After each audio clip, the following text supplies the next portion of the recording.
بسم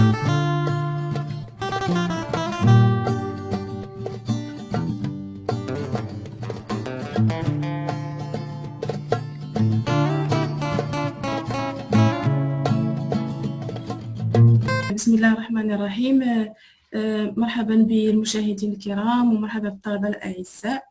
في الحلقة الثانية من برنامج جلسة علمية تحت عنوان آليات الحصول على المنح وفرص التدريب في أوروبا، مع الضيف ديالنا الكريم عادل الجوامع الذي نشكره على قبول الدعوة.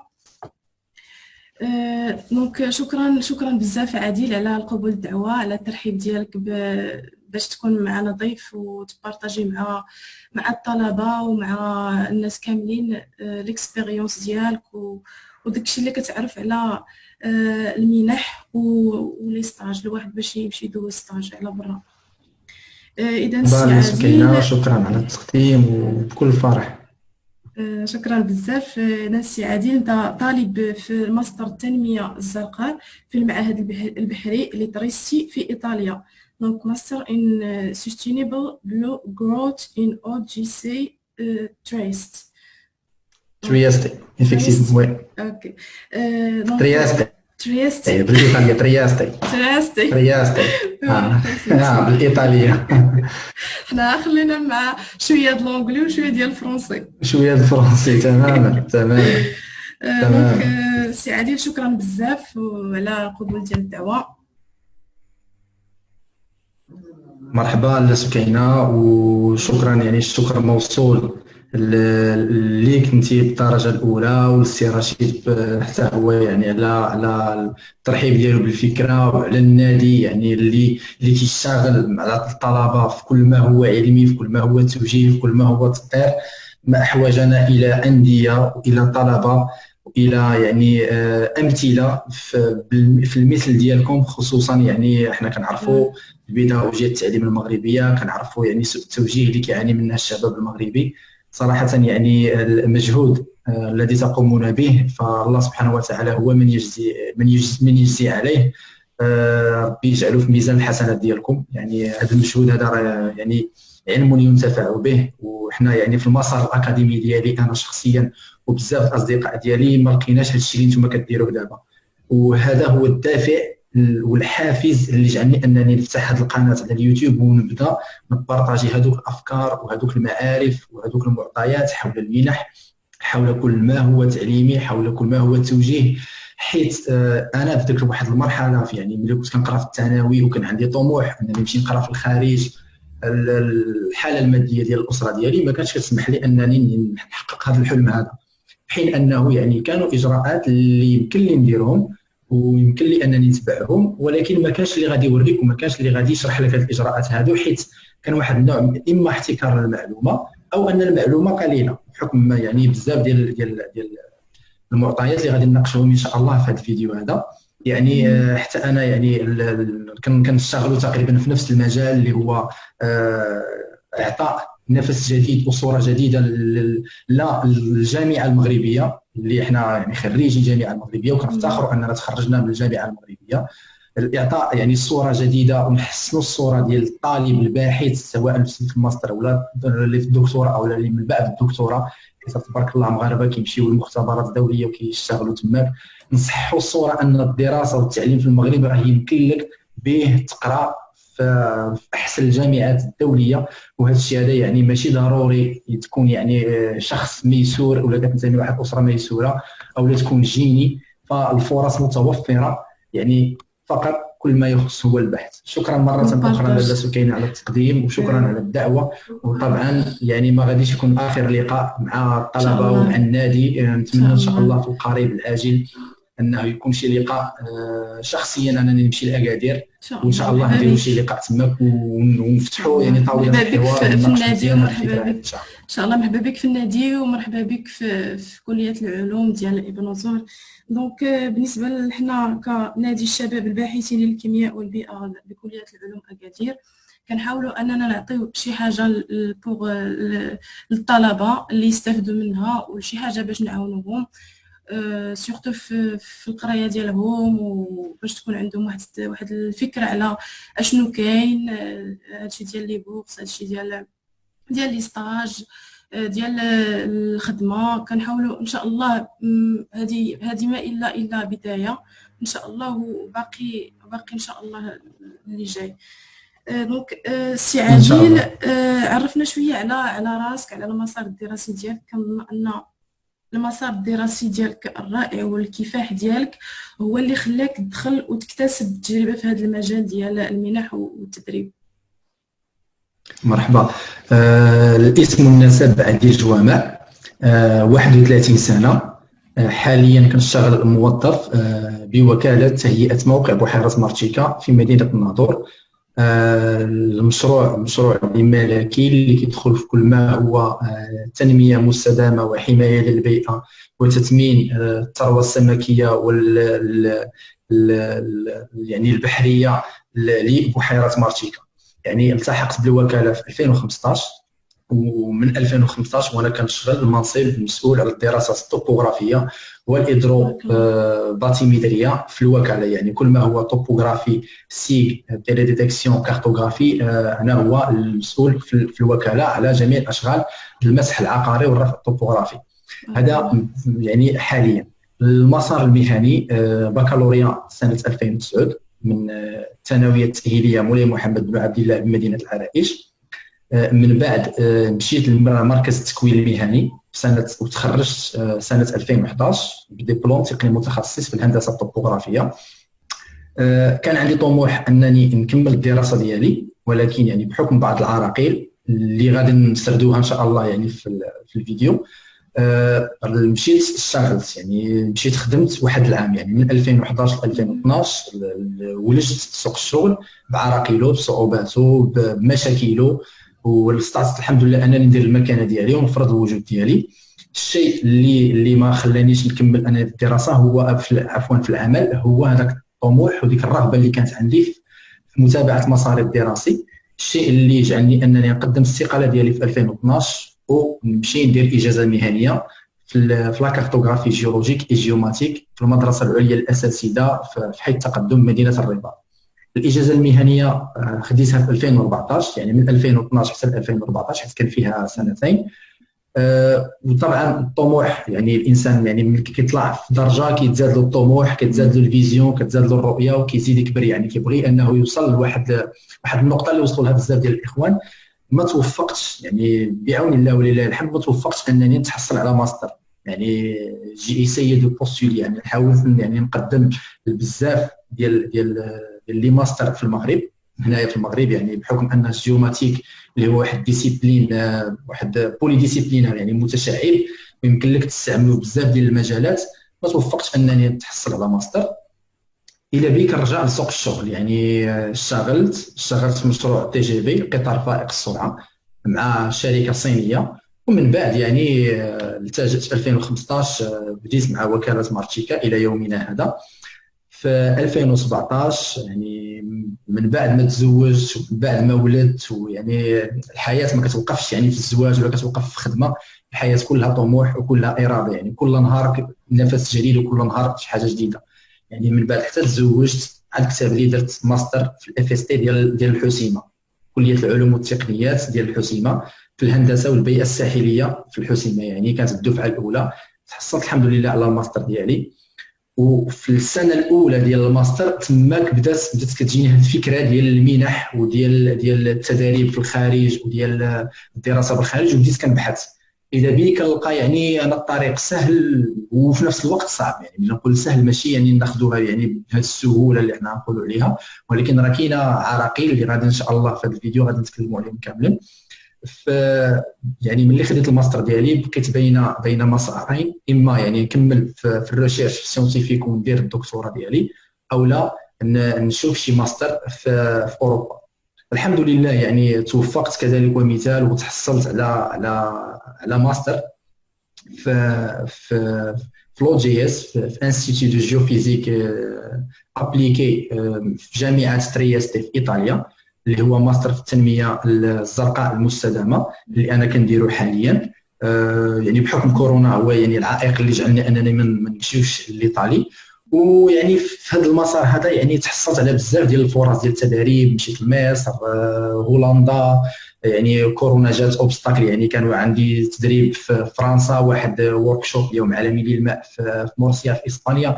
يعني كاينه فرص، كاينه يعني ورشات كيداروا دي جورني سيونتيفيك، كيداروا تداريب اللي هما كتمشي من المغرب، يعني الطياره مخلصه، الترونسبور مخلص، كلشي ديالك كاين، يعني كلشي كاين انك فينونسي. تاخذ المبادره وتقدم. يعني هذه كلشي.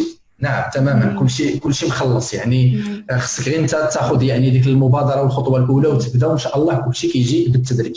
يعني كنتمنى هذا هو يعني عادي الجوامع من بعد البكالوريا حتى لدابا كل ما هو مهني واسري وبحث اكاديمي، وباقي ان شاء الله كنطمح يعني القادم ان شاء الله يكون احسن ان شاء الله. اللهم يسر، الله يوفق في القادم ان شاء الله. امين امين. سي عادل، واخا تعطي الطلبه واحد الفكره على المنح والتدريب والاهميه ديالهم، زعما علاش تنصح الدراري باللي مثلا يدفعوا لي بوكس على برا، ولا فاش غيفيدوهم في حياتهم الدراسيه؟ كيف ما كنعرفوا يعني الدراسه في الخارج، يعني سواء يعني في دوله يعني اللي تابع لها النظام المغربي في التعليم بحال فرنسا بلجيكا وسويسرا، او لا في شي دوله اللي هي كتكلم بواحد اللغه محليه ولا اللغه الانجليزيه، فهذا كيعطي كيفتح افاق للطالب اذا كان كيفكر يرجع للمغرب، او لا كيكمل انه يكمل في مسار البحث العلمي، او لا يقدر يشتغل في هذيك المدينه اللي هي مثلا مشى ولا ديك البلد عفوا اللي مشى انه يخدم فيه. فمجال المنح باش نعطي واحد الصوره بعدا الطلاب يعني الكرام، فالمنح شنو هما؟ يعني منحه كتختلف، يعني كيختلفوا، ولكن يعني الجوهر ديالهم كيبقى هو واحد مبلغ مالي ولا دعم مالي لهذاك الطالب باش انه يكمل المسار الدراسي ديالو. فكاينه منح ديال المراكز ديال المختبرات، كاينه منح ديال الجامعات، كاينه منح ديال المؤسسات الخيريه، كاينه منح ديال الحكومات، يعني حكومه الدوله كتدير واحد المنحه للطلاب. كيف ما كنعرفوا يعني المنح اللي كتكون منحه ديال الحكومه او منحه ديال الجامعه او منحه ديال المختبر، فكيكون واحد الهدف من موراها. يعني هذا يعني السؤال دائما كنتلقاه، شنو الهدف من واحد الدوله او واحد المختبر ولا واحد الجامعه انها دير لي واحد المنحه، انها تعطي لواحد الطالب واحد المنحه ويجي يقرا في البلد ديالها؟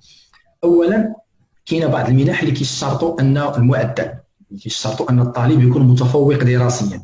يعني هنا هذيك الدوله او ديك الحكومه او ديك الجامعه فهي كتسيبلي واحد الفئه اللي كيكونوا كيسموا جينيوس سمارت، يعني كيكونوا متفوقين دراسيا. هي كتسيب لهم انها كتحتضنهم وكتعطيهم فرصه وكتوفر لهم جميع الظروف باش انهم يبدعوا في المجال ديالهم. ملي كنقول منح راه ماشي ضروري تكون الماط والفيزيك، راه كاينه منح ديال الموسيقى، ديال الرسم، ديال المسرح، ديال العقيده. انا تلاقيت يعني ناس كيقراو الشريعه في هولندا، يعني اللي كنت في هولندا في التدريب تلاقيت ناس كيقراو الشريعه المنحه دوله هولندا. يعني هذا الدافع الاول.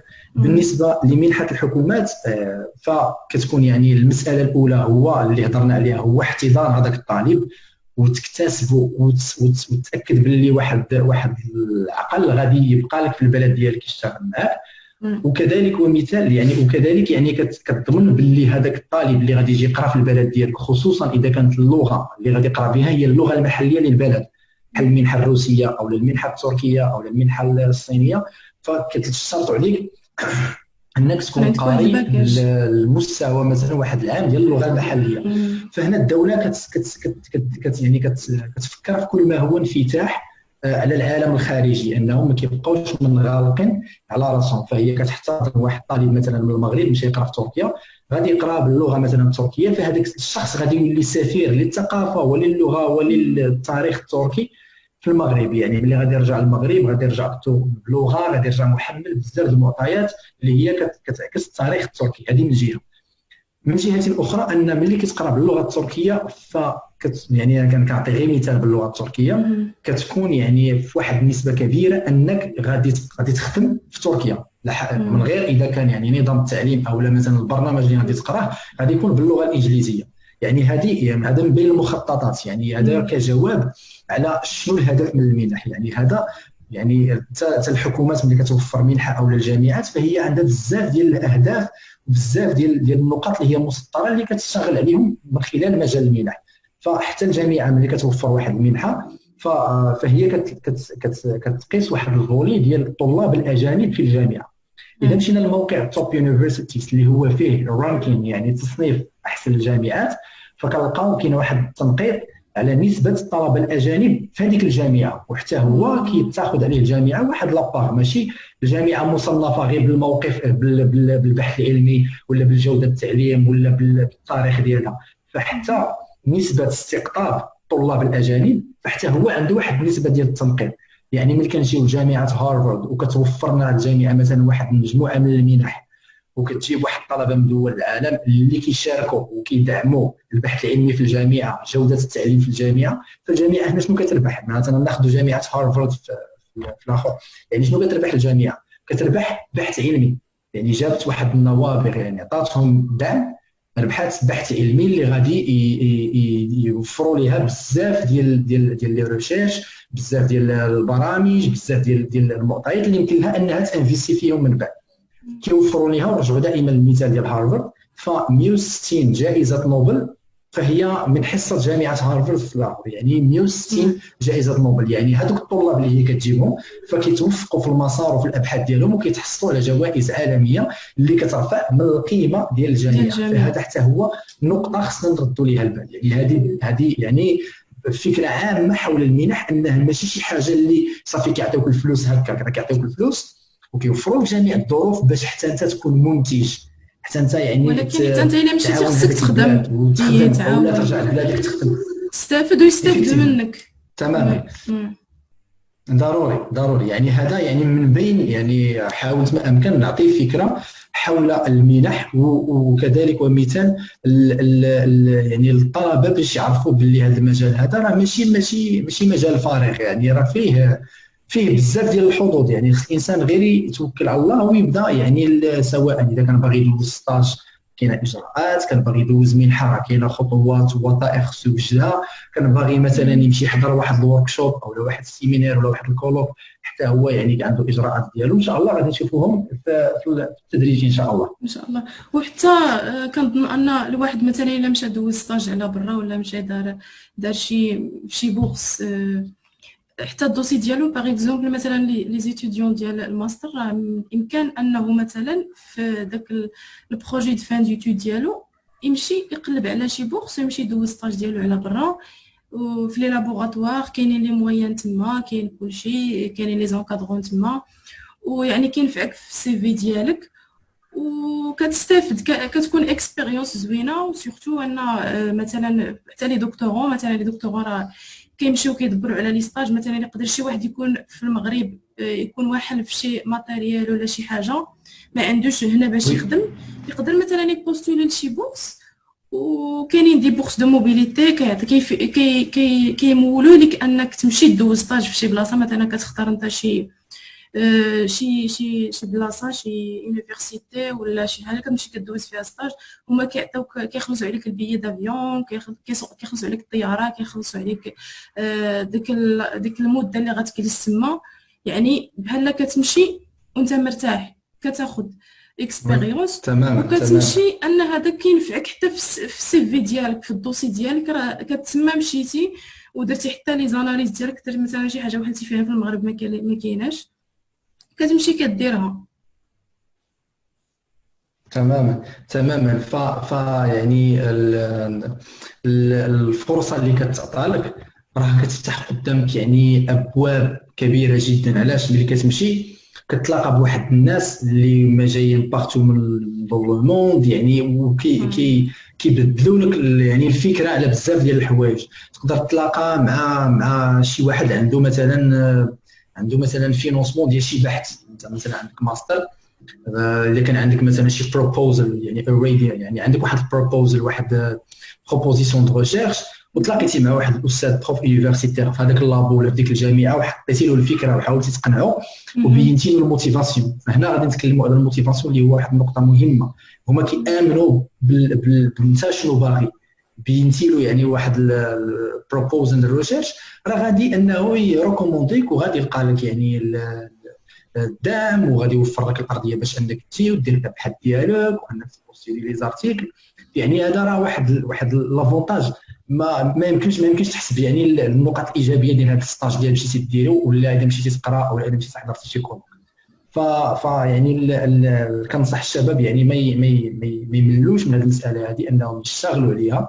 وراه كلشي تقريبا عنده اخذ ورد، عنده واحد البدايه وعنده نهايه. وما حد يعني الانسان باقي شاب وباقي يعني كيف ما كنقولوا ديال راسو، ما عندوش التزامات اسريه ولا مهنيه، فيتوكل على الله، يقدم، يوجد الوثائق ديالو، حنا غادي نشوفوه ان شاء الله، ويتوكل على الله ويبوستيلي ان شاء الله. وحتى اللي عنده التزامات العائليه، راه تجربه كمثال انت نيت زعما الواحد ماشي يقول يدير شي اعذار، مثلا يقول لا انا راه مزوج راه عندي وليدات ولا هذا ما غاديش ندير. كلشي عنده الحق وكلشي عنده الفرصه انه تماما، كلشي عنده الحق، وي كلشي ممكن. دونك نهضروا شويه على، واخا تقول لنا شويه ديال كيلك يونيفرسيتي، الجامعات اللي كتعطي المنح باش تقرب شويه الطلبه، من تعطيهم فكره على هذه الجامعات باش يعرفوهم، اللي حتى الواحد اللي بغى يدفع على شي حاجه ان شاء الله. بالنسبه للجامعات اللي كيعطيو المنح، انا يعني هي ما يمكنش يعني نركزوا على جامعه واحده، حيث المنح فهي تعطى، فهي موجوده. اذا ركزنا على جامعه واحده فغادي نقصيو بزاف ديال الجامعات. اللي هذا فضلت يعني نتكلموا على مواقع رسميه ديال الحكومات ديال الدول. يعني اختاريت ما عرفتش فين نديرو كلا سكرين، انا نبارطاجي يعني ليكرون ديالي باش اننا نحاولوا ما امكن نعرفوا هذه المواقع الرسميه. انا اختاريت تقريبا واحد 4 ديال المواقع الرسميه اللي انا شخصيا كندخل كنقلب فيهم، كنبغي شي معلومه على شي دراسه في بلد معين، فكندخل لاحد هذه المواقع الرسميه. مثلا غادي نبغي، انا اختاريت تشاينا، الصين، بحكم ان يعني بزاف ديال الطلبه مغاربه كيمشيو يقراو في الصين. اختاريت هولندا، دوله هولندا. اختاريت روسيا كذلك، ومثال اختاريت ايطاليا بحكم انني فيها دابا. واختاريت نيوزيلندا، يعني من يعني بعيد عن اوروبا، اختاريت يعني قاره اخرى، يعني ما بغيتش نزيد يعني كندا ولا الاسترالي باش زعما ما نشارجيش بزاف المعلومات. فكيف ما كتشوفوا قدامكم الاخوان هنايا في الليكرون، فهذه هي المواقع الرسميه للدراسه احد هاد الدول هذو. بغيت تقرا في تشاينا،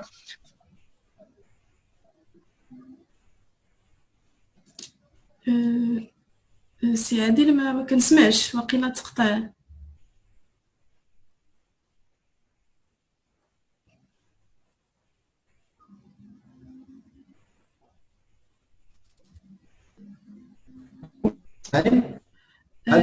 دابا مزيان. مشات الليكرون واقيلا ياك؟ وي مشات. داكوغ، انا نشوف نعاود نبارطاجيها. ماشي مشكل.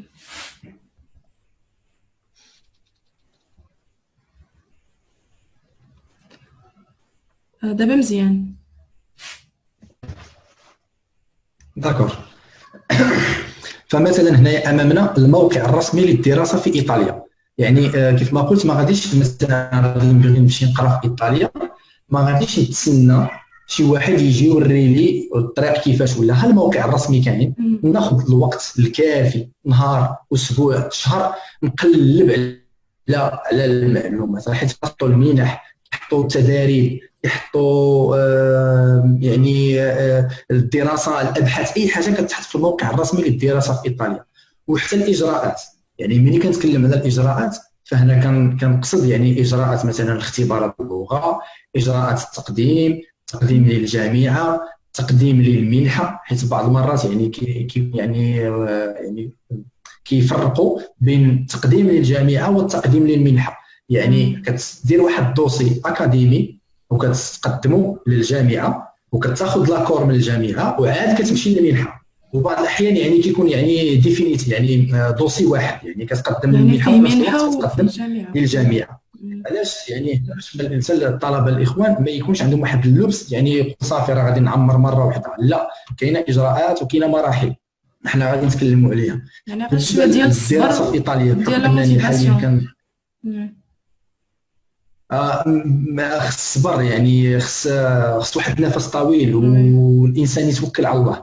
يعني غادي نرجع للايطالي وغادي نتكلم على هولندا حيث هما التجربتين الاخيرتين اللي عشت في التقديم للمنح، ونحاول نعطي واحد النبذه خفيفه على الوثائق. ان شاء فكيف ما الله. قلت ها هما المواقع الرسميه لا ديال تشاينا، الدراسه في تشاينا، ولا الدراسه في هولندا، ولا الدراسه في نيوزيلندا. فالمواقع الرسميه ان شاء الله يعني غادي نصيفط لك لي ليان اختي سكينه ان باش شاء الله. ديروهم يعني بالديسكريبسيون ديال الفيديو من ان بعد شاء اللي بغى الله. انه يشوف هاد المواقع من بعد. ان شاء الله. بالنسبه للدراسه في ايطاليا يعني انا كنت معفى من اختبار اللغه بحكم انني كان يعني الماستر اللي غادي نقرا فغادي نقرا باللغه الانجليزيه، هذا بحد ذاته فهو نقطه ايجابيه انك تتكلم اللغه الانجليزيه ماشي اللغه الايطاليه. بالنسبه لتقديم الملف فهنايا في المغرب، يعني غادي نتكلم على المغرب طبعا حيت راه كيشوفونا المغاربه هما اللي يتفرجوا في الفيديو ان شاء الله. ففي المغرب النظام التعليمي الايطالي كيطلب واحد المطابقه ديال الدبلوم ديالك. هذه نقطه مهمه ونقطه اساسيه اللي هي كتاخذ هذاك الدبلوم سواء البكالوريا الدوغ ولا الدوب ولا الماستر ولا ليسونس، خصك دير له المطابقه. عرفنا الاجراء ديال المطابقه كيفاش كيدار، يعني ما كاينش زعما سي عادل باقي مشى عاوتاني البارطاج ديكرون.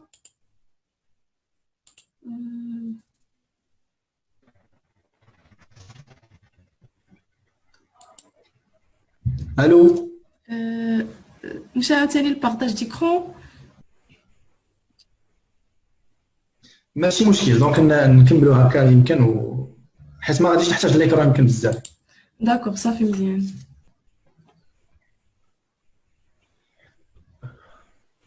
بون يعني نرجع للاجراء ديال المطابقه في يعني في المنحه يعني في التقديم للدراسه في ايطاليا. فهاد الاجراء ديال المطابقه كاينه جوج ديال الطرق. كاينه الطريق اللي هي قصيره ولكن ساكوت ان بو شير، يعني كتكلفك واحد المبلغ مالي اللي كيتراوح تقريبا حتى 180 اورو. وكاينه الطريق اللي هي طويل وكتحتاج الصبر وكتحتاج شويه ديال الاجراءات. بالنسبه للطريق الاولى فانا ما درتهاش، اللي هي كاينه واحد الوكاله تابعه للاتحاد الاوروبي اللي عندها شراكه مع انظمه التعليم في العالم. هذه الوكاله هذه هي اللي متكلفه انها كدير المطابقه، حيت عندها تواصل مع وزاره التعليم والبحث العلمي هنايا في المغرب. يعني ما كتعطيهم حتى واحد الدبلوم، هما كيرسلوه للوزاره هنايا والوزاره كتعطي الراي ديالها في هذاك الدبلوم، واش كيعطيك والقيمه ديالو وعدد الساعات والموديولات اللي قريتي، وكيخرجوا لك واحد اتيستاسيون بالايطاليه اللي فيها المطابقه ديال هذيك الشهاده ديالك. انا راه عندي هنايا ديال الاخر من بعد انا نوريها لكم ديال الماستر ديالي. الاجراء الثاني هو اللي درت انا اللي هو كتاخذ هذاك الدبلوم ديالك الماستر ولا الاجازه، كتمشي كدير له الاوبوستيل، شهاده الاوبوستيل. يعني هذه الشهاده ديال الاوبوستيل هو واحد الوثيقه اللي المغرب سنا واحد الكونفونسيون انترناسيونال اللي فيها شي 130 دوله اللي كتسمى معاهده لاهاي. هذه الوثيقه هذا الاوبوستيل كيخول يعني توحيد الوثائق. يعني ملي كنجيب انا اوبوستيل ديال شي دوله اوروبيه مع الاوبوستيل ديال المغرب فكيسهل عليا قراءه هذوك الوثيقتين. يعني ماشي كل دوله عندها الميزون باج ديالها وعندها الاجراءات كيفاش كتحط هذيك الوثيقه واللغه المحليه. فالاوبوستيل جا باش يوحد هذوك الوثائق. فانا كندير الاوبوستيل ديالي في العماله، كنمشي للعماله ولا الولايه كندير الاوبوستيل ديال الدبلوم. يعني هنا كيوليو عندي جوج ديال الوثائق، عندي الاوبوستيل ديال الدبلوم وعندي الفوتوكوبي ديال الدبلوم. من بعد كناخذ هذاك الاوبوستيل هو الفوتوكوبي وكنديه عند ترجمان محلف للغه الايطاليه، وغالبا راه كاينه الاكثريه ديالهم كاينه في كازا في الرباط في بني ملال الواقيله وفي مراكش. الترجمان المحلف للغه الايطاليه ملي كيترجم كيدير لي في الورقه ديال الترجمه كيترجم لي الاوبوستيل وكيترجم لي الدبلوم للغه الايطاليه. زائد يعني هنا كيوليو عندي ثلاثه ديال الوثائق، الدبلوم اوبوستيل والترجمه الايطاليه. من بعد هاد ثلاثه ديال الوثائق هادو كنديهم للمحكمه. يعني راه واحد الاجراء كيف ما قلت اجراء طويل وفيه واحد الفايفيان. يعني انا ساكن هنايا في الناظور، ديبلاصيت حتى للرباط بور لا بروميير فوا باش ندير الترجمه، ورجعت حتى للناظور يعني المحل السكنه باش ديت الاوبوستيل للمحكمه الابتدائيه، ومن بعد رجع لي الاوبوستيل عاد ديتو للدار البيضاء الكونسولا ديال ايطاليا. المهم انا يعني نكمل الاجراءات. كتمشي للمحكمه وكدير اوبوستيل ديال المحكمه، حتى هو عاوتاني عنده اجراءات ديالو. من بعد كيعطيوك المحكمه لوبوستيل، كيوليو عندك ملف فيه 4 ديال الوثائق، يعني ديبلوم، فوتوكوبي ديال الدبلوم، ترجمه ديال الدبلوم والفوتوكوبي والاوبوستيل عفوا، و الاوبوستيل ديال المحكمه. من بعد هاد 4 ديال الوثائق كتاخذ موعد في القنصله ديال الايطالي وكتقول لهم بلي انا باغي نحط اوبوستيل، وكتمشي كتدي معاك النسخه الاصليه ديال الدبلوم حيت خصهم ضروري يشوفوها، ضروري كتديها معاك. كيشوفوا النسخه الاصليه مع دوك الوثائق اللي عطيتيهم، وكيعطيوك واحد الروسي باللي راه خداهم من عندي، وكيقول لك من بعد اسبوع اجي تاخذ المطابقه ديالك. هنا بقات واحد النقطه مهمه. النقطه مهمه هي تاديه واحد الثمن. انا ما خلصتش والاصدقاء ديالي خلصوا. علاش الاصدقاء ديالي خلصوا انا ما خلصتش؟ حيت انا ملي مشيت للكونسولا ديت معايا رساله القبول ديال الجامعه.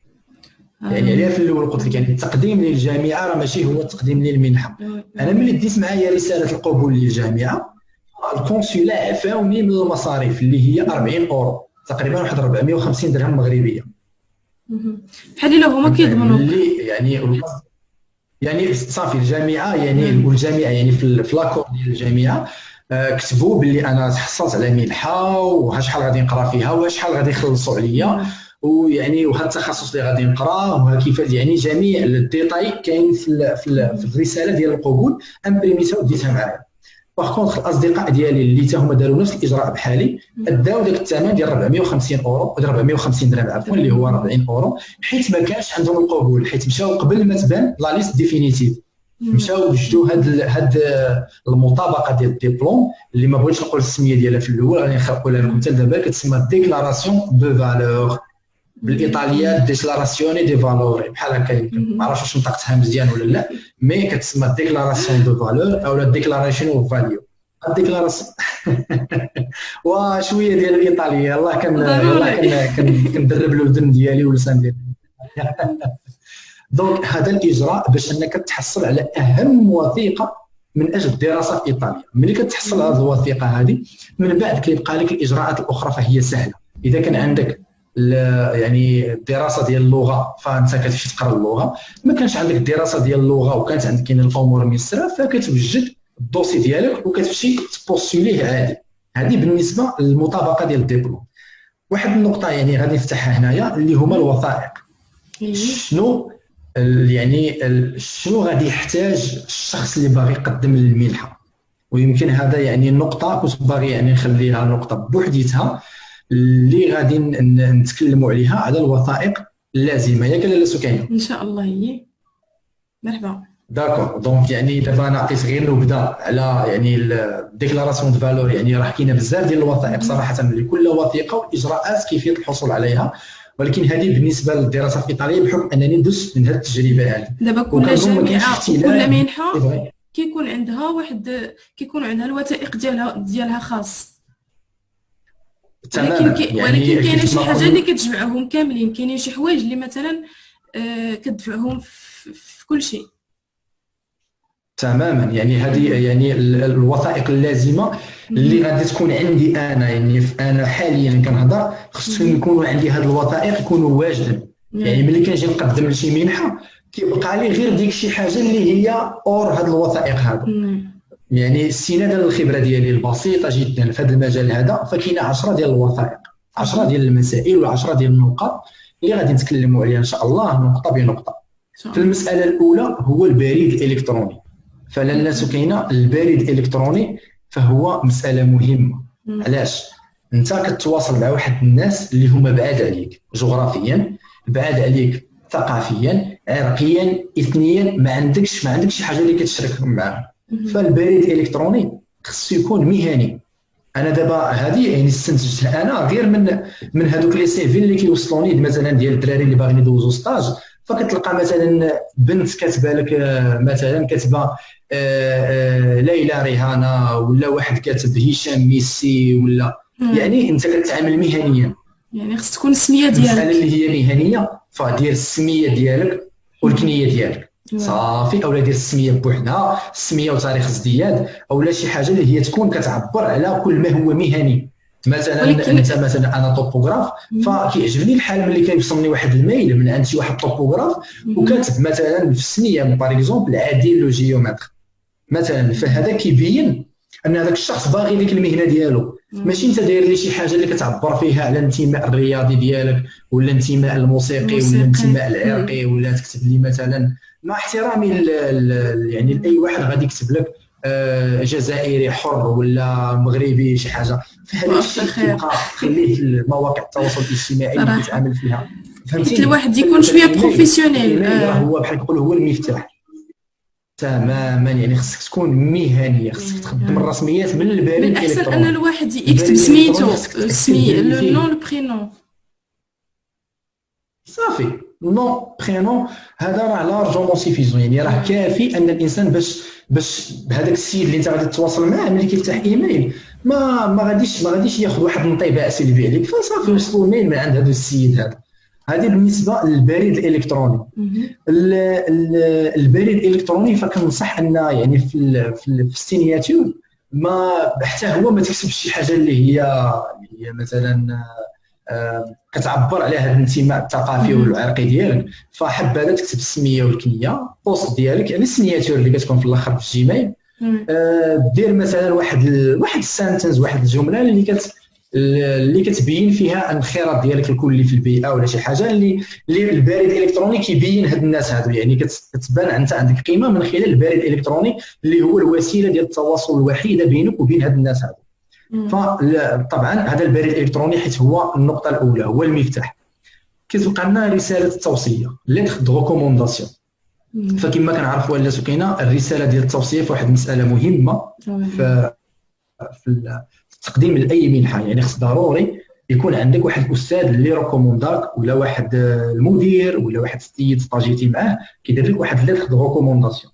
المشكل شي واحد كيضمن الرساله ديال التوصيه هو انها متغيره، ماشي شي حاجه ستاندار، يعني في كل فرصه او في كل تدريب ولا في كل منحه باغي تدفع خصك تقلب على واحد اللي ريكومونديك، على واحد الاستاذ جامعي اللي غادي يريكومونديك يكون قريب لهذاك المجال. ماشي انت مثلا غادي دير مثلا انا التخصص ديالي لا توبوغرافي، غادي نمشي عند استاذ كيقري لا بيولوجي، يعني راه باينه ما خدمتش ما يعني باين الفارق. يعني خصك تشوف استاذ اللي غادي يشتغل معاك في المنحه اللي هو يريكومونديك، وهي يعني كيف ما قلت وثيقه متغيره، لكن ما كيعنيش انها ما تكونش عندك. فدائما يكون عندك الموديل واجد. ملي كتلقى المنحه كتبدل غير السميه وشويه في التكست، يعني كتزيد بعض المصطلحات اللي عندهم علاقه بهذاك التخصص ولا بهذاك الستاج ولا بهذاك الكولوك اللي انت غادي تدفع له، وكتمشي عند واحد الاستاذ اللي انت مثلا قريب لهذاك المجال وتقول له ريكومونديني مثلا في هذا التخصص هذا، باش كتولي عندك هذا ديال الريكومونداسيون. كذلك ومثال ما يعني النقطه الثالثه، الوثيقه الثالثه اللي خصها تكون عندي واجده هي الرساله التحفيزيه، ليتر دو موتيفاسيون او لا موتيفيشن ليتر. هاد ليتر دو موتيفاسيون فحتى هي وثيقه مهمه، وهي بحال نقولوا هي المفتاح. يعني ليتر دو موتيفاسيون ما خصهاش ناخذوها تيبيك، ما خصهاش تكون زعما موديل قد صيفطها، راه خصك فريمون خصك تبين، خصك تكتب. يعني انا الرسائل التحفيزيه اللي كنكتب راه كيكونوا فيهم 2 باج 3 باج، يعني فريمون كنحاول انني هذيك الفرصه اللي غادي ندفع لها كنبين لونفي يعني الحماس ديالي فيا هذوك الكلمات. فكنقول انا هذه الفرصه هذه غادي تفتح لي مثلا المجال في البحث العلمي، غادي نتلاقى بناس، غادي نشوف اللابوراتوار، فرصه انني باش ندير السياحه، باش نفتح على ثقافه واحده اخرى. يعني كتكون صريح في هذيك الرساله التحفيزيه، ها هو الحافز علاش انا باغي نمشي لهذه الفرصه. يعني هذه حتى هي وثيقه من اهم الوثائق اللي خصها تكون. يعني حتى هما فاش يقراوها يحسوا بك باللي انت باغي زعما باغي انك دوز هذا الستاج ولا باغي انك تستافد من هذه المنحه. تماما ماشي غادي تاخذها كوبي كولي وتخليها وصافي. يعني الانسان انه يبين الموتيفاسيون ديالو من خلال الرساله اللي هو غادي يكتبها. المساله الرابعه والنقطه الرابعه هي السيره الذاتيه، السي في اللي هو السي في هو وثيقه مهمه وخصنا نردوا ليها البال.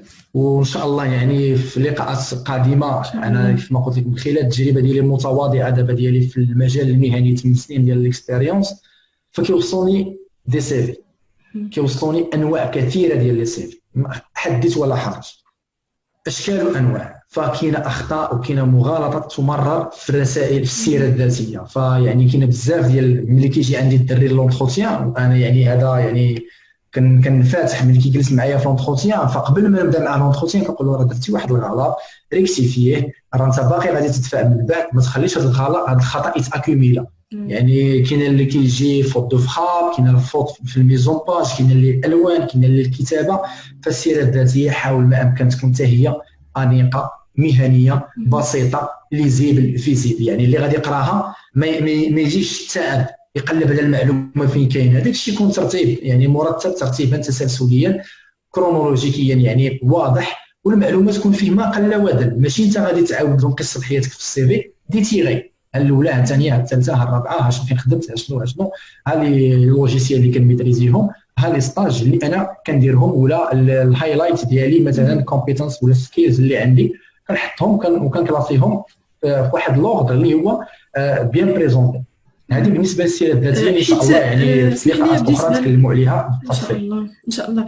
بالنسبه لهنا السيره الذاتيه بحال الا كتعبر على الصوره ديالك، داكشي اللي كاين في السي في ديالك بحال داكشي اللي عندك راه كاين في السي في، يعني بحال كيعبر على الصوره ديالك. يعني الا كان السي في ديالك زوين راه بحال الصوره ديالك قدام مثلا لي جوري ولا قدام الناس اللي غدوز عندهم لونتروتيان ولا الناس اللي دفعتي لهم البورس، بحال راه كيشوفوك انت تماما. يعني كيف ما قلتي بحال اللي كيشوفوك انت، وخصك تعطيهم هذاك الفرصه انهم يقراو هذاك الشيء بلا بدون تعب. يعني كتفادى هذيك الالوان وديك الخطوط وديك الشيء، كتفادى شي حاجه اللي هي مهمه، مثلا شي كلمه شي كيورد شي حاجه كديرها اونغرا، يعني الا ريغور كديرها اونغرا باش كتاتيري لاتونسيون يقدروا يسولوك عليها مثلا. واش فهمتي؟ يعني هذه كاستثناء يعني شي حاجه مثلا درتي واحد الستاج مثلا في الايطالي ولا في هولندا ولا في الاسبان، كتمشي لهذيك السبين وكديرها مثلا اونغرا. هو ملي كيقرا السبين كيرجع يقرا السطر كامل، يعني كيتاتيرا. ملي كيرجع يقرا السطر كيسولك على هذاك الستاج اللي انت درتيه في اسبانيا ولا في هذيك الفرصه اللي انت مشيتي لها. هذه بالنسبه للسيره الذاتيه. واحد المساله قبل ما ندوزو للنقطه الخامسه، هو هذه الوثائق اللي تكلمنا عليهم لاله سكينه ولجميع الاخوان الطلبه يكونوا فورما بي دي اف، ما تصيفط حتى وثيقه فورما وورد. يعني خص تاكد انك درتي لهم ترانسفيري ولا اونجستري سو فورما بي دي اف. انا راه كيوصلني سي في، راه كنستحيا السيد ضارب 10 سنين ديال الاكسبيريونس وكيصيفط لي سي في ديالو فورما وورد، راه حشومه. ملي كتدخل كتبقى دير لي كونترول زد ولا شي حاجه كيرجع لك ليستوري كيفاش كان، اكثريه اذا كان مكوبي كولي من شي بلاصه ولا شي حاجه كيرجع لك انت ليستوري كتشوف كلشي. دونك الانسان يحاول ما امكن ساليتي الفيشي، فهمتيني؟ يعني خدمتي السي في ديالك، خدمتي ليتر دو موتيفاسيون، ليتر دو ريكومونداسيون، خرجها بي دي اف وشوفها. يعني في بي دي اف كيعطيك ليطا اكشوال، يعني ما كيكذبش عليك. حيت تقدر مثلا الوورد تبان لك شي حاجه راهي مكتوبه مزيان، وملي كتامبريميه ولا كتصيفطو ما كتافيشش، يعني كيوقع فوت دو تيراج ولا فوت لامبريمون. دونك يعني بي دي اف كيبين لك الفورمات الطبيعيه ديال هذيك الوثيقه. يعني هذا غير بين قوسين يعني ناخذوها بعين الاعتبار. المساله الخامسه هي لي ديبلوم اي لي ريليفي دو نوت. لي ديبلوم الشواهد ديالك وبيان النقط خصهم يكونوا عندك، ماشي يكونوا عندك بابي، يكونوا عندك سكانين، سوا بي دي اف سوا فورما جي بي، يعني سوا فورما يعني تصويره سكانيهم تصويره، او لا كتسكانيهم بي دي اف. بالنسبه للمساله ديال البي دي اف بحال مثلا البكالوريا، انت عارف البكالوريا فيها ريكتو فيرسو، فيها القدام واللور، يعني فيها المعلومات في اللور، واللور كاينه الكاشي ديال الجامعه وديال داك الشيء. يعني ما يمكنش انت غادي تسكاني القدام، خصك تسكاني حتى اللور. عليها كنديرهم في بي دي اف، كنديرهم في شي وورد تصويره الفوق وتصويره لتحت وكنرجعهم بي دي اف. دونك يعني كوم سا كناسيوري باللي عندي نسخه رقميه ديال الشواهد ديالي وديال بيان النقط ديالي، وماشي غير الشواهد فقط، لي زاتيستاسيون ستاج، لي زاتيستاسيون ديال السيميناري لي كولوك، شي حاجه مثلا هكا كنت حضرت لها وعطاوني الشهاده عليها، مشيت انا الاول مثلا في شي حاجه د ماجوراسيون، اي حاجه درت شي اتيستاسيون ديال مثلا درت شي لوجيسيال بارتيسيبيتي في شي حاجه، فهذاك الشيء كامل كنسكانيه وكنخليه. اي حاجه درتها كنسكانيها ولا نصورها، تكون تصويره باينه كلير هناك، وكنكلاسيها عندي، كنحطها دوسي، كندير لها دوسي وكنخليه عندي في الحاسوب ديالي. هذه النقطه ديال البيان النقط والشواهد، يعني خص يكون كل الدبلومات المحصل عليها فورما يعني سكاني سوا جي بي سوا بي دي اف. بقى لنا اختبار اللغه، وهذا كما كنقولوا يعني الحلقه ماشي الاضعف ولكن الاصعب في هذا المسار كامل هو اختبار اللغه. فكما كنعرفوا المسار ولا النظام التعليم المغربي فكيشتغل ولا كيركز ولا كنخدموا باللغه الفرنسيه، وحتى فرنسا باش تمشي تقرا فيها كدير واحد اختبار اللغه. يعني باش تضمن واحد النسبه ديال 80 حتى 90% انك عندك القبول، فخص يكون عندك واحد اختبار اللغه، يكون عندك كما نقولوا في الجيل. وقت اختبار اللغه فاه كاين ديال السونتر فرونسي ديال كومبيس فرونس اللي المده ديال العيش ديالو سنتين، وكاينه مثلا الايلتس، كاينه التوفل، كاينه ديال كامبريدج. فهذه كلها اختبارات اللغه مثلا ديال اللغه الانجليزيه خص الانسان يكون متاكد باللي عنده هذا التيست هذا. فحتى يعني كتلقى المنحه، كتلقى الفرصه، كتبدا تعمر الفورمولير، كتبدا تجواني لي دوسيي، لي ديبلوم، لي ريليفي دو نوت، لي زاتيستاسيون، كلشي كتحطو، كتوصل للمساله ديال اختبار اللغه ديال لانجويج سكيلز ولا شي حاجه، كتبقى واقف شنو غادي دير. يعني ما عندكش شنو غادي دير، سواء من غير بعض المنح. يعني هنا ماشي ما غاديش نعمم، بعض المنح كيقول لك ملي غادي نقبلوك غادي تجيب لينا اختبار اللغه. يعني ملي كيجيك القبول من الجامعه باش تكونفيرمي التسجيل ديالك كيقول لك جيب لنا اختبار اللغه باللي راه انت متمكن، عندك واحد المستوى المينيموم في اللغه مثلا الانجليزيه ولا اللغه الفرنسيه. وانا يعني دائما كنميل على كل ما هو انجليزي، حيت عندي توجه انجلو ساكسون شويه ماشي فرانكوفون. يعني كان يعني عارف يعني الجامعات لي تيست ديال لي لونغ وداك الشيء كيفاش انه كيدوز. يعني اختبار اللغه فهو مساله مهمه. يعني اي واحد باغي انه يقرا برا يفكر في هذه المساله هذه ويدير لها بحال ما نقولوا جدول زمني في انه يدوز هذا اختبار اللغه. فاختبار اللغه كاين البريتيش كانسل اللي كتوفروا هنايا في المغرب، كتادي واحد المبلغ مالي تقريبا شي 2200 درهم، وكتحصل على السكور ديالك، كدوز يعني في الريتين سكيلز، في الكوميونيكيشن سكيلز، في الليسنين وفي الريدين، وكتاخذ واحد التنقيط عليهم. وهذا التنقيط هو اللي كتدفعوا الجامعه باللي راه انت سيرتيفي ومعترف بك في المستوى اللغوي ديالك. فهو يعني مساله ضروريه من اجل تقديم لاي منحه. ندوزوا للنقطه اظن انها السادسه اللي هو جواز السفر. السابعه ياك اللي هو جواز السفر، لو باسبور. فالباسبور هو يعني هو بطاقه تعريف. خصو يكون عندك مسكاني الواجهه الاولى، ديك الوجه الاول يكون عندك مسكاني ومحطوط في البيرو ديالك، حتى هو بحال الدبلومات، حتى هو كتسكاني وكتحطو عندك في الدوسي. كتلقى شي حاجه كدير له كتجواني الباسبور ديالك. هنا الباسبور خصك تكون متاكد باللي راه ما بقالوش بزاف باش يوفى. علاش بعض المنح كيقول لك مثلا ملي تقدم لي انا المنحه على حسب، حيت مثلا غادي نرجع للتجربه ديال المنحه هولندا. انا كنت قدمت في شهر 2 والمنحه كانت يعني حتى شهر 11. يعني اذا كان عندك 3 شهور باقي لك في الباسبور وانت قدمتي ليه، كيقول لك يعني راه غادي يوفى لك، وملي غادي تجيك مثلا الفرصه باش انك تمشي تقدم غادي يوقعوا لك عراقيل. فلهذا دائما خلي واحد 6 موا 6 شهور ديال الغوكول. شفتي راسك الباسبور ما بقالكش فيه بزاف فسير جدو، لان يعني الاجراءات راه سهله باش انه يتجدد الباسبور. 15 يوم كيكون عندك. يعني شفتي بقات لك اقل من 6 موا سير طلب التجديد ديال جواز السفر ديالك ويكون ساري مفعول. دير له حتى هو سكانيه ولا صورو وحطو عندك في البيسي، حتى هو يكون عندك بارمي لي دوكيمون اللي واجدين باش انك تبوستيلي، باش ملي كتجي المنحه ما كتبقاش واحد مشي الباسبور سكاني لي روليفي نوت. فكيكون عندك الدوسي كومبلي يعني واجد، كتبقى غير تجواني غير تجلسي وكتكتب شويه ديال لي تيكست هكا لي موتيفاسيون، شي كيسيون كتجاوب عليهم. حنا غادي نشوفوها. النقطه الثامنه هي صوره، فوتو، تصويره ديال النص، صوره حديثه. فكيف ما كنعرفوا في الملامح ديال الشخص الو بتسمعني؟ كنسمعك. داكوغ. فكيف ما كنعرفوا فالملامح ديال الشخص فهي كتبدل وكتغير، يعني غير بين شهر وشهر ولا سنه وسنه فالملامح ديالنا كتبدل. لهذا حاول ما امكن يعني كل 6 موا ولا على اقل سنه حاول تكون عندك واحد التصويره ديال النص حديثه. تصويره كتمشي للابوراتوار تقول له عافاك بغيت التصويره ديال النص وعطيها لي عافاك في شي نيميريك ولا صيفطها لي بالجيميل بلا غير البلون البيضاء، لابس واحد القميجه بيان ابيي الملامح ديالك باينين باش حتى هي كتبقى تجوانيها في المنحه في الفورمولير. راه كيطلبوا لك مثلا تصويره ديال النص، كيطلبوا لك تصويره مثلا تحطها في الفورمولير، كيطلبوا باش كيكومباريو بالباسبور عاوتاني مع التصويره ديالك. فهذه دائما التصويره حتى هي مساله ضروريه. واذا لاحظتي على السكينه فانا رتبت هذه النقط هذو من المهم للاهم، يعني من الاهم عفوا الى المهم، يعني من بحال نقولوا من الترتيب من الاول للاخر. يعني الصوره حتى هي مساله مهمه انها تكون عندك في الحاسوب ديالك واجده. النقطه التاسعه هي المساله ديال حسن السلوك، حسن السيره.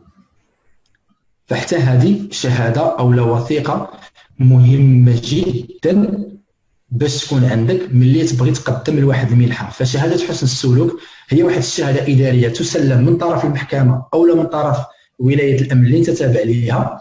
كاينه اجراء، كاينه واحد المبلغ مالي كتأديه، وكاينه واحد التوقيت زمني تقريبا شي 48 ساعه ولا بحال هكا كتسنى شي 3 ايام يمكن وكتاخذ شهاده ديال حسن السلوك باللي انت واحد الانسان ما عندكش ماشي سوابق عدليه او شي حاجه، سواء كطلبوا من المحكمه السجل العدلي او لا شهاده ديال حسن السيره حسن السلوك من الكوميساريه. كتمشي وكتعطيهم غير لاكارت كتخلص يمكن شي 30 درهم وكيعطيوك هذه الوثيقه هذه وكتسكانيها حتى هي سوا فورما جي بيج يعني في التصويره او لا فورما بي دي اف وكتخليها عندك في الحاسوب. فحتى هي تعتبر اعتراف من الحكومه المغربيه بهذا الشخص هذا راه عنده واحد السيره ذاتيه نقيه، حسن السلوك، وراه ما عندوش واحد خلفيه اجراميه وما سبقلوش تعرض لشي اعتقال سواء كيف ما بغى يكون. يعني المهم انت راك خالي الحمد لله كما كنقولوا راك نقي.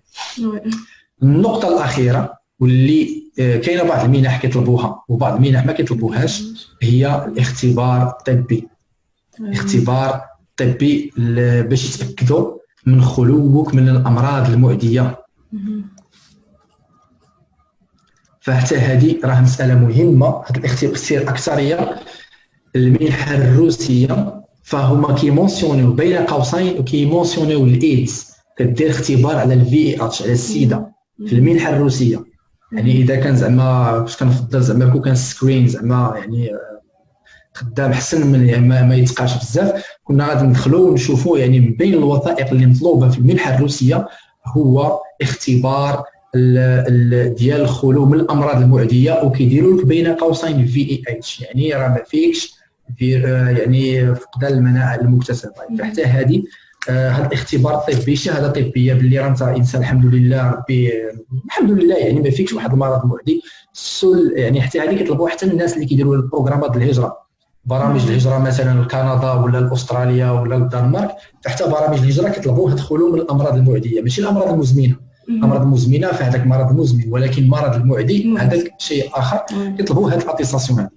فهنايا غادي نكونوا يعني طرقنا لواحد 10 ديال الوثائق اللي هما الاساسيين وهما المشتركين والمشتركين بين جميع المنح. اي حاجه باغي تدفع لها سواء تدريب منحه وركشوب فهادو هما الوثائق. ما يمكنش تخرج بشي حاجه من هاد الوثائق ما تلقاهاش، ضروري ومؤكد. تقدر تلقى 6 منهم، تقدر تلقى 2 منهم، تقدر تلقى 3 منهم، وطبعا شي حاجه كومبليمونتير، شي حاجه كتلقى شي اسئله اللي عندهم مثلا ما عرفتش بحال مثلا انا في المنحه الهولنديه كانوا طلبوا لي واحد الوثيقه اللي كنمشي للولايه ديال الامن لا كنمشي للكونسولا ديال هولندا وكنعطيهم انا هذاك الطوموند باش كيديروا عليا لونكيت، باش كيديروا عليك لونكيت من فيا ولايه ديال الامن. يعني واخا ما طلبوليش شهاده عدليه ولا حسن السيره، ولكن السفاره ديال هولندا في المغرب تواصلات مع الولايه مع الداخليه والداخليه مع الولايه وهما كيديروا عليك لونكيت كيشوفوا هذا السيد هذا الخلفيه السياسيه ديالو، الخلفيه الايديولوجيه، واش عنده كينتمي لشي حزب، كينتمي كيتبنى شي فكر، كيتبنى شي حاجه. فحتى هذه المسائل هذه نقطه خصنا نردوا لها البال. يعني اي حاجه انسان يبارطاجيها في يعني تبارطاجي شي حاجه في السوشيال ميديا خصك ترد البال شنو كتكتب.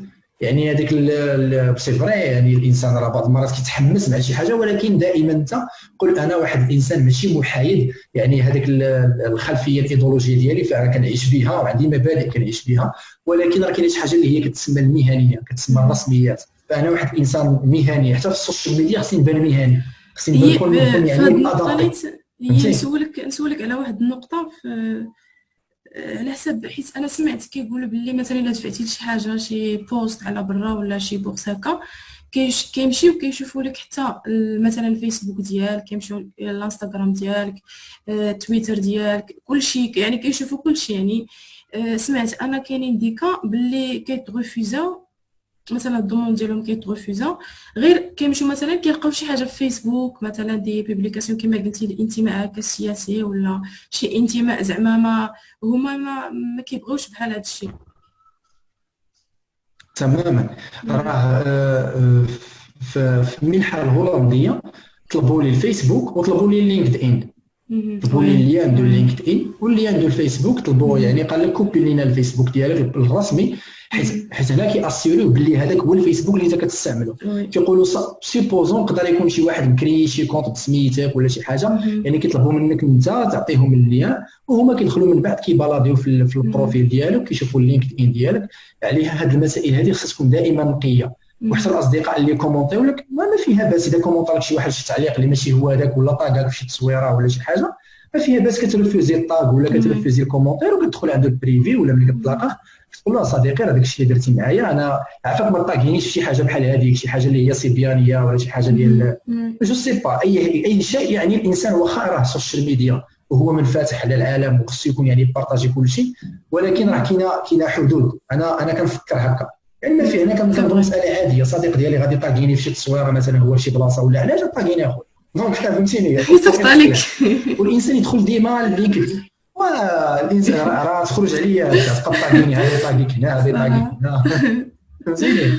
سيرتو كتلقى مثلا يعني نفتحوا هذا القوس هذا ونعاود نسدوه، كتلقى دوك ولاد الخالات ولاد العمات ديال العائله الصغار اللي عندنا الفيسبوك يبقاو يديروا ديك الكتابات وكيديروا شي تصاور وكيطاغي واحد 40 واحد كيطاغي العائله كامله.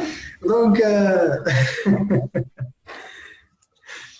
يعني الانسان هذه المساله خصو يرد لها البال، يخلي اللينكد ان ديالو نقي وديما يدير لي ميزاجور في اللينكد ان، ويحاول يكون اكتيف في اللينكد ان، واخا يبقى يدير غير دي جيم ودي كومونتير هكا برافو ميرسي بور لو بارطاج. يعني ماشي ضروري تكتب كومونتير فيه تكستو، ولكن بان راه انت اكتيف، فهمتي؟ حيت راه كاينه دي تروك باش تشوف لاكتيفيتي ديال هذا السيد هذا او نيفو ديال لينكد ان، حتى هي كتعطي قيمه هذا السيد واش اكتيف في واحد السوشيال ميديا اللي هي كتعتبر المنبع ولا الارضيه الاولى للبحث عن الشغل في العالم اللي هو اللينكد ان. فهمتي؟ يعني الانسان خصو يرد للبال اللينكد ان ديالو، الفيسبوك ديالو، الانستغرام، تويتر. حنا هنا في المغرب ما كنتعاملوش في تويتر، ولكن الناس اللي كيتعاملوا به حتى هما يردوا البال للبارطاج.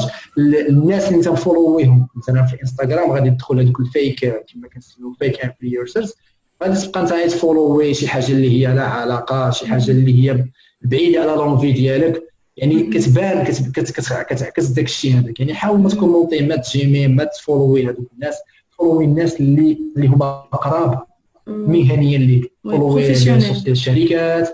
الحمد لله كاين دكاتره، كاين باحثين اللي يمكن لك انك تتبعهم وتتبع يعني الانشطه ديالهم في السوشيال ميديا.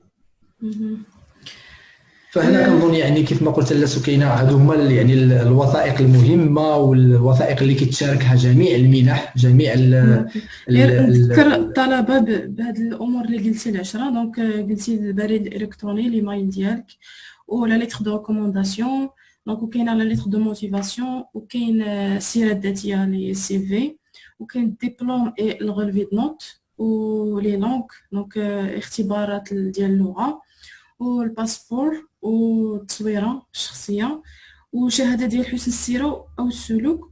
وكاينين بعض الجامعات اللي كيطلبوا حتى الاختبار الطبي.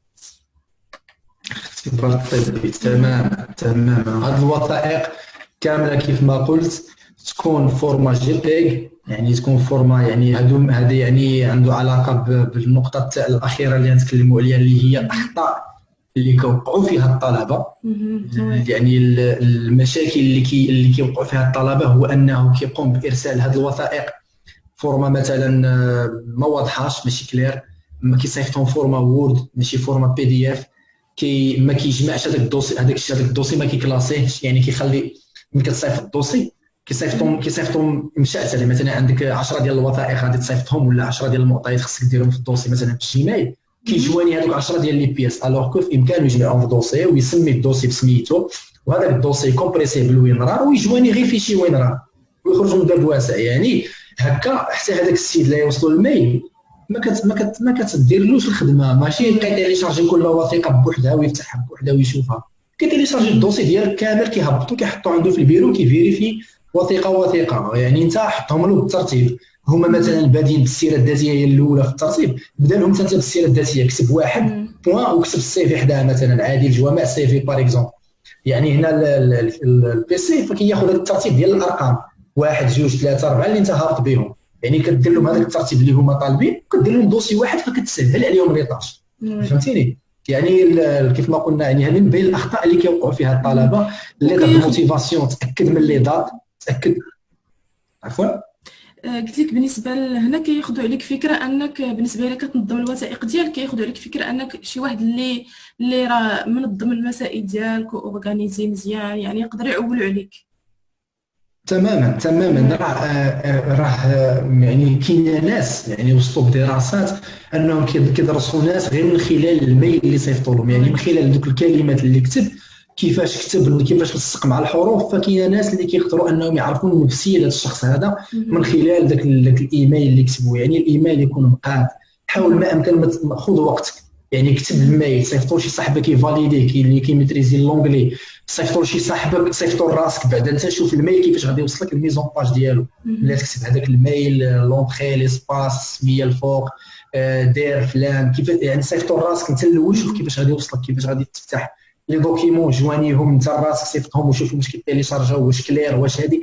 يعني قبل ما ماشي غير اجي وصيفط، يعني خصك تعرف راسك انت كتعامل مع واحد الناس اللي هما ما كيعرفوا عليك والو. في النقطه ديال الاشتراك ديال المشارك اللي كيتشاركوها معاك هو هذاك الميل اللي انت غادي تصيفط لهم صافي. يعني عليها قلنا الميل خصو يكون مهني وخصو يكون مقاد ودير فيه السيناتور ديالك، وبوركو با انا دير تصويره البروفيل ديالك مثلا تصويره الناس ولا تصويره ديالك في اللابو ولا تصويره ديالك سيغ تيغان اللي كتعطيهم واحد الانطباع على انك تبغي هذيك المهنه ديالك. يعني دائما عطيهم هذاك الانطباع اللي انت مثلا اللي جيولوج كيدير مثلا التصويره ديالو باللي راه مثلا في اللابو في لا جيولوجي، اللي طوبو مثلا في حالي كدير هذيك لاباراي كتحطها مثلا في التصويره.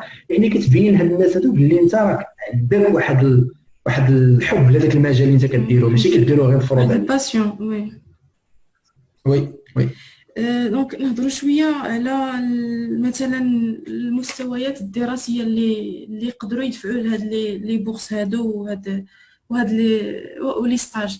مثلا شكون اللي عندهم مثلا الحق ليسونس ماستر لا تيز، اما نهضروا شويه على هادو باش حتى الناس كاملين باش يعرفوا زعما راسهم فين مكلاسيين. داكوغ.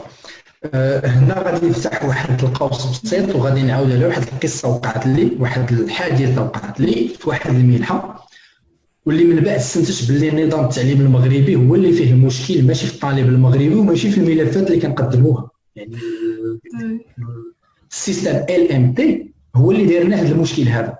هذا السيستم ديال ال ام دي يعني ليسونس 3 زون ماستر 2 زون والدكتوراه في 3 زون هو اللي خلق لنا هذا المشكل. انا كنت قدمت على واحد المنحه ديال مؤسسه عبد الله الغريب في الامارات.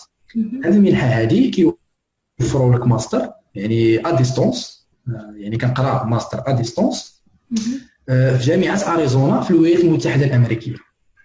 والماستر كيكون ان كومبوس، يعني الدبلوم اللي كتاخذوه ما كيكتبوكش فيه راه موك، ماشي لي موك، ماشي بحال كورسيرا ولا ايدكس ولا خان اكاديمي. هذوك دي موك، هذوك ماسيف اوبن اونلاين كورسز، يعني واحد الكورس اللي هو مضغوط في واحد البيريود. هاد المنحه ديال عبد الله الغرير كيعطيوك فرصه انك تقرا ماستر ان كومبوس واخا انت بعيد، يعني كيعطيوك واحد لاكسي فيديو كونفيرونس، يعني ملي كيكون الاستاذ كيشرح الدرس للطلبه في القسم انت كتكون متبع معاهم في الفيديو. انا خديت القبول من الجامعه، بقات المنحه انها تخلص لي هذاك الواجب. ملي جاو هما دايرين واحد الشرط انك تكون تحصل على ماستر، يكون عندك ماستر هو لا عفوا يعني من بين الشروط ان ما يكونش عندك ماستر. هنا ملي قلت لهم بلي انا في المغرب وعندي ماستر، قال لك لا حنا عارفين بلي المغرب كا اكسيبسيونيل، حيت الماستر في المغرب هو باك بلس 5. تي فوا يعني غادا معايا، يعني الماستر في المغرب هو باك بلس 5. الوغ الماستر عندهم دايوغ مثلا في الامريك ولا في كندا هو باك بلس 6، يعني 4 سنين ديال الباشلر وعامين ديال الماستر. داكوغ. ملي جيت انا وحطيت الدوسي ديالي وقدمت كيف ما شرحت في الاول ديال الفيديو، قلت لك عقريت عامين ديال تكنيسيان سبيسياليزي وعامين ديال الاجازه، ماشي كررت. راه الاجازه كان فيها لاكسي الاجازه المهنيه كان فيها لاكسي الاس 2 اس 3، قريت اس 2 اس 3 وخديت الدو، ومن موراها قريت اس 3 اس 4. دونك عندي عامين ديال تكنيسيان سبيسياليزي، عامين ديال الاجازه وعامين ديال الماستر. يعني تقفلتي ديك 6 سنين صافي. ماشي مشكل، ماشي ديالي. وي صافي تانيلات لي المنحه وجاني الرفض. تشوفوا دونك انا الجامعه قبلتني باش نقرا ماستر فيه عامين في الولايات المتحده الامريكيه، وتا هو كان فيه اختبار اللغه، وقالوا لي ملي غادي نقبلوك ديفينيتيفمون وتخلص راه ضروري تجيب لنا اختبار اللغه، وبديت كنبريباري له. اذا بك كنتفاجئ من المؤسس عبد الله الغوريم قال لك حنا الناس اللي عندهم ماستر ما كنعطيوهمش. قلت لهم انا راه في المغرب عندي ماستر. قال لك نو، انت واخا يعني الماستر ديال المغرب ما كنعترفوش به باللي راه ماستر 100%، حيت 5 سنين من مور الهاي سكول، يعني من مور البكالوريا قريتي غير 5 سنين ما قريتيش 6 سنين. الوغ كل الحال ديالي انا قريت 6 سنين، دونك يعني تلغيت. هنا غادي نرجعوا للسؤال، يعني هذه غير بين قوسين باش نوضح الافكار ديال المنظومه التعليم المغربيه. فالعراقيل اللي كيلقاهم الطالب المغربي هو المساله ديال الاجازه.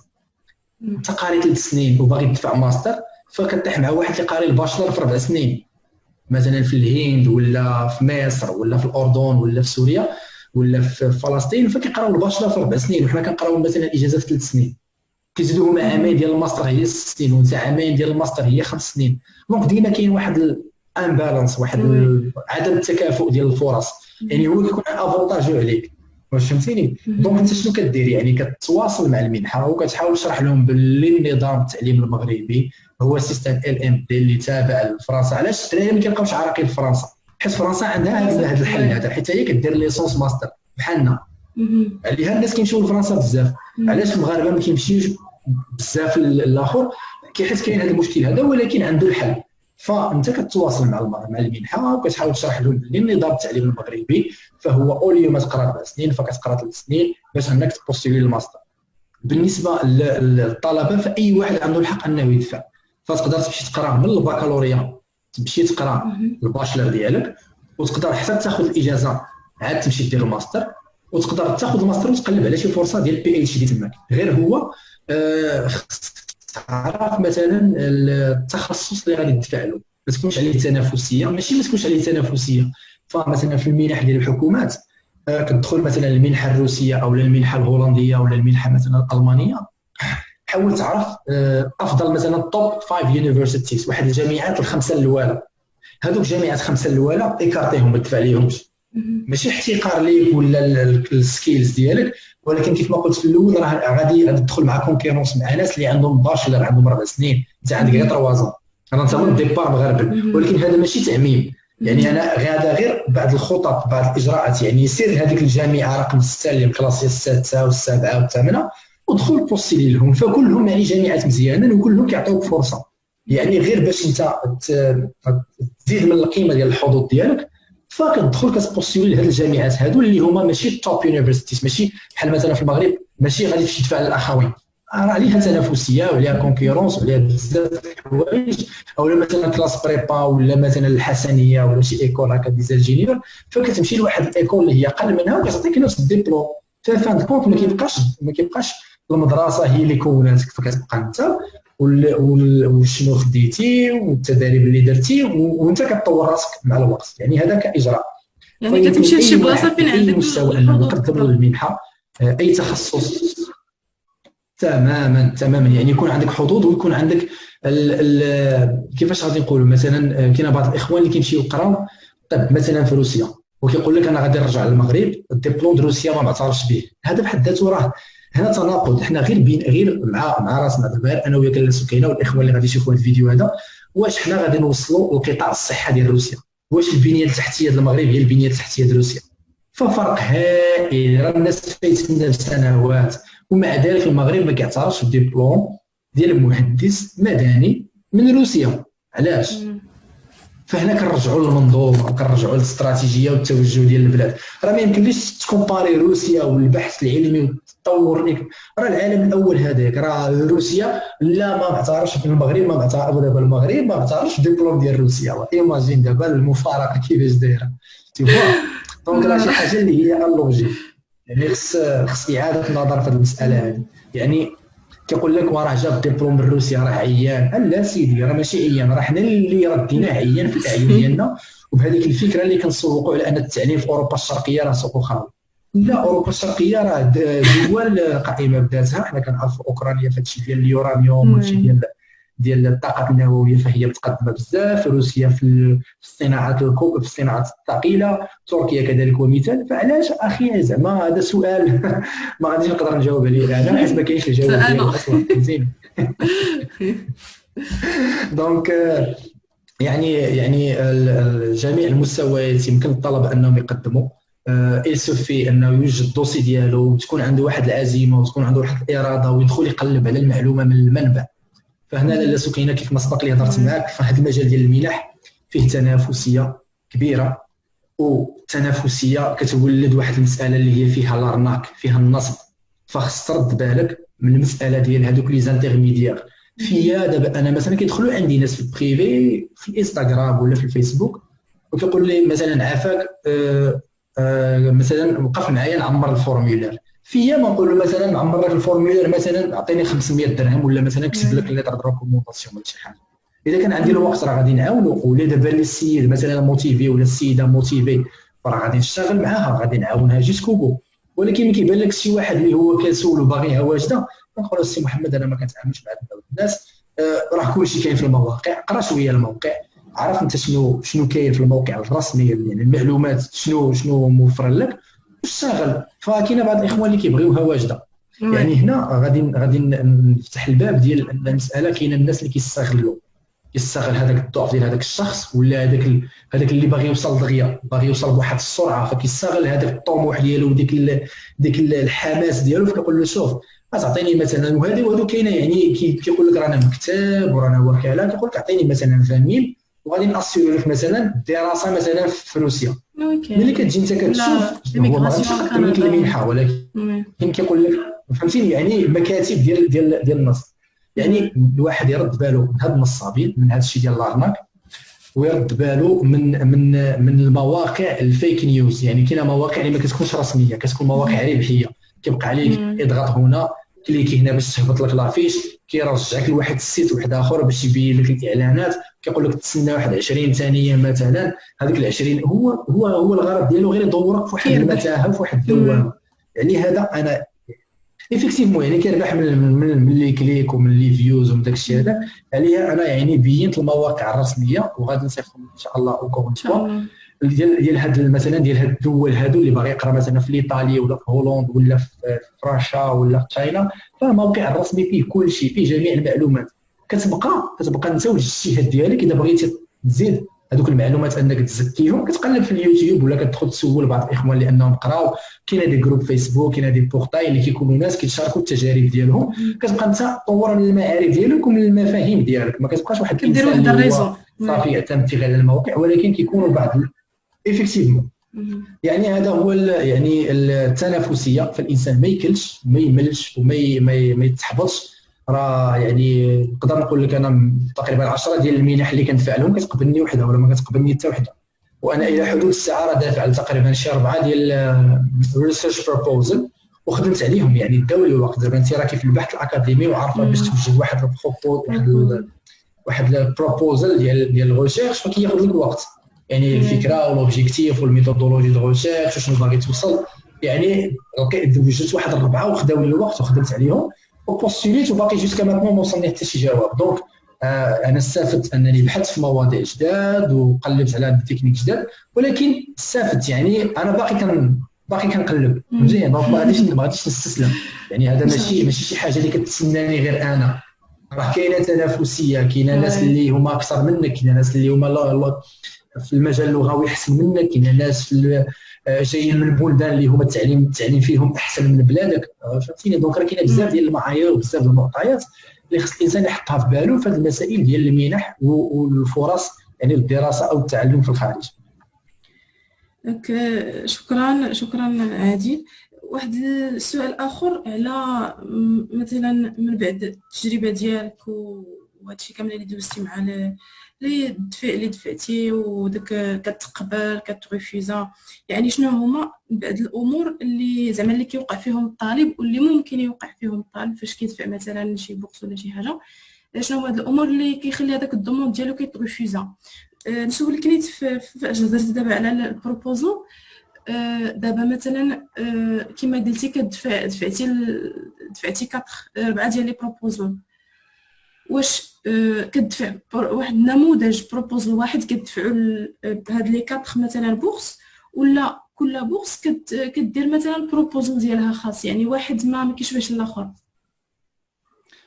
حيت هي نورمالمون الحاله كيفاش خصها تكون باش بالنسبه للدكتوراه كاينه جوج اجراءات.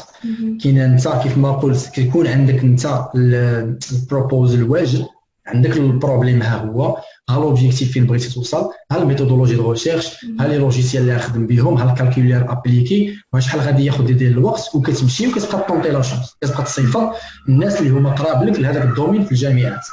هذا الاجراء باقي ما بغيتش نخدم عليه حيت باقي ما ليدي باقي كنديفلوبي فيها، يعني باقي خدام شويه في لا كارتوغرافي سباسيال ماريتيم، باقي خدام فيها.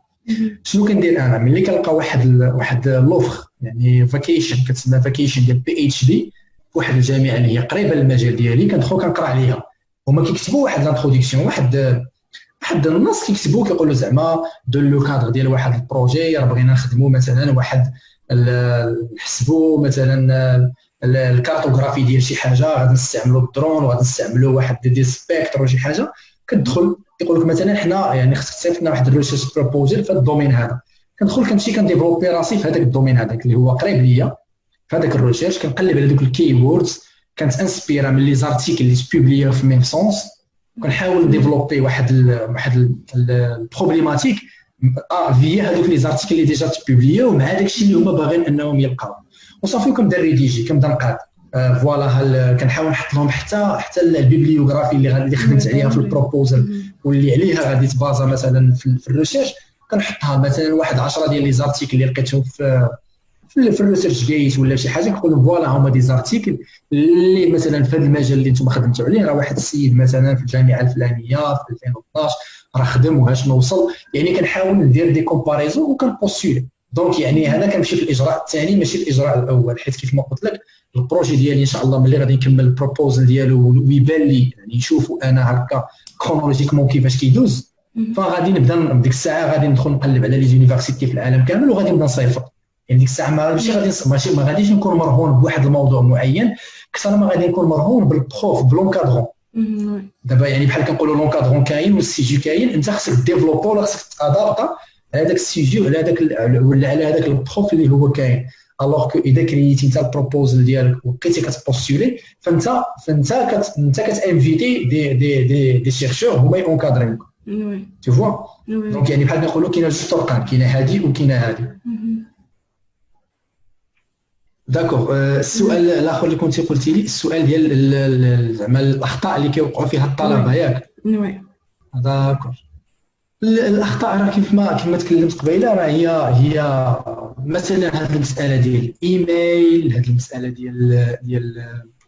ديال لي دوكيومون مثلا ناقصين، لي دوكيومون ما مقادينش، لي درب موتيفاسيون ما مكتوباش مزيان، لي ريكومونداك ماشي شي شيرشور ولا شي واحد كراك كيف ما كنقولوا دو ريفيرونس، يعني ريكومونداك غير شي واحد جا كشارك هذيك الورقه. يعني هادو دي زاستيس كيخلقوا فارق بغض النظر على مثلا النقطه، التخصص، البلد، شي حوايج اللي هما مثلا كيشوفوها الجندر بالانس، مثلا كاينه دي ماستر اولا مثلا دي بورس اللي كتكون دي غير النساء غير المراه، يعني هنا بلا ما تضيع الوقت ديالك، فهما من الديبار كيقول لك هذه ديال مثلا خصينها غير النساء مثلا، ولا غادي نهزوا مثلا واحد النسبه ديال 90% من الاناث. يعني انت من الاول يعني سي با لا بين انك تغاسبي لينيرجي وتبوستولي، حيت كتلقى يعني واحد النسبه كبيره مثلا غادي يهزوا 20 بنت. دونك يعني بحال اللي الفورماسيون مأطره ومعدله ولا موجهه لواحد الفئه معينه. بحال كتلقى مثلا منح ديال الريفيوجيز ديال هذوك النازحين، اولا كتلقى منح ديال المين نرويجن. مثلا حنا المغرب راه في المين نرويجن، ميدل ايست نورث افريكا في المغرب راه في المين نرويجن. كتلقى منح مثلا ديال الباسيفيك ريجن ديال الباسيفيك، كتلقى منح مثلا ديال ساوث افريكا. يعني كيكونوا سبيسيفيك. يعني انت من الاول ملي كتشوف المنحه فوق بلا ما تضيع الوقت معاها وتمشي تبوستولي، يعني خصك تقرا مزيان لي كونديسيون، واش المغرب مقبول، واش واش المسار الاكاديمي ديالك كومباتيبل مع ديك الفرصه هذيك. فهذو هما الاخطاء اللي كيوقع فيهم الواحد. وكتبقى عاوتاني يعني كيف ما قلنا مساله ديال التنافس، شكون غادي يبوستولي معاك. اذا كانوا غادي يبوستولي يعني ناس اللي هما كومبيتون عليك، فطبعا غادي يهزوهم هما عليك انت. ولكن كيبقى هذا غير استثناء. فكما قلت الرساله ديال الحافز ولا مثلا ملي كيديروا معاك الانترفيو فكتبدل بزاف ديال الحوايج. يعني حاول ما امكن اي مرحله من مراحل التقديم خذها بجديه، خذها وكانك انت الوحيد اللي غادي تبوستولي. وطبعا باش ما تصدمش فحط الاحتمالين بجوج، انهم غادي يقبلوك وانهم ما غاديش يقبلوك. داكوغ، شكرا بزاف عادل. كنتمنى اننا نكونوا طرقنا الماكسيموم ديال المعلومات، نعطينا زعما داكشي اللي غينفع الطلبه، وزعما الماكسيموم داكشي اللي صراحه هو راه هذا السوجي خاصو بزاف ديال الوقت، ولكن باش ما نكثروش على الطلبه والمشاهدين بزاف، نكونوا خفاف الظراف. تماما. شكرا بزاف الاخ عادل، شكرا بزاف على الحضور ديالك والقبول ديال الدعوه. الى زعما باقي عندك شي حاجه ما تضيف مرحبا. اللي غادي نضيفوه هو يعني الشباب ما يكلوش وما يملوش وما يعياوش من هذه المساله هذه، فيقدموا الفرص. فكنأكد لكم وكنضمن لكم ان يعني المسار الاكاديمي والمهني والاسري وبزاف ديال المسائل فغادي تبدل تماما. فيعني توكلوا على الله وجدوا الوثائق ديالكم كيف ما قلنا، قدموا المنح، ما تعكزوش. الانسان ما يتحبطش، يشتغل على راسو، يطور المهارات اللغويه ديالو، يطور المهارات في التعامل مع الحاسوب، يطور مهارات التواصل ديالو. والله ولي التوفيق. وشكرا لاله سكينه وجميع مكونات النادي واعضاء يعني ديال المكتب ديالكم في جامعه بن زهر. صراحه خصني نزور اكادير وخصني نزور جامعه بن زهر، ما كتبليش نزورها في واحد الكولوك. ان شاء الله كنتمنى يعني في القريب تتاح لي الفرصه ونزور مدينه اكادير، ونزور يعني جامعه بن زهر، ونمشي للمتحف ديال النيازك اللي كاين تماك، والأوبسيرفاتوار سوا اللي كاين في قليمين. دونك يعني هذه المنطقه صراحه فيها بزاف ما يدار، وعجبتني المنطقه، مشيت لها شي 2 ولا 3 فوا. دونك كنتمنى ان شاء الله تجي شي فرصه ونكونوا تماك ونخدموا ان شاء الله شي اتولي يكون مزيان الطلبه كاملين، ويكون فيه اونكادرومون، ويكون فيه يعني بزاف ديال المعلومات اللي نقدروا نبارطاجيوها معهم الفاص. شكرا لجميع المتتبعين اللي تكبدوا العناء ديال مشاهده الفيديو هذا كامل وهذه المعلومات القيمه اللي بارطاجيناها. وشرف لي انني كنت معك انا سكينه، والله يخليك. شرف لينا. شكرا بزاف. شرف لينا. ومشاهدينا الكرام، وصلنا للاخر ديال الحلقه ديالنا، الحلقه الثانيه من برنامج ديال جلسه علميه اللي كيقدموا نادي الشباب الباحثين الكيمياء والبيئه بكليه العلوم بأكادير. دونك شكرا بزاف على الاستماع ديالكم للحلقه والمشاهده، وباش تعاونونا شويه وتحفزونا شويه ونعطيو المزيد. نتمنى انكم تعاونونا باللي جيم ولي بارطاج. وشكرا بزاف والسلام عليكم.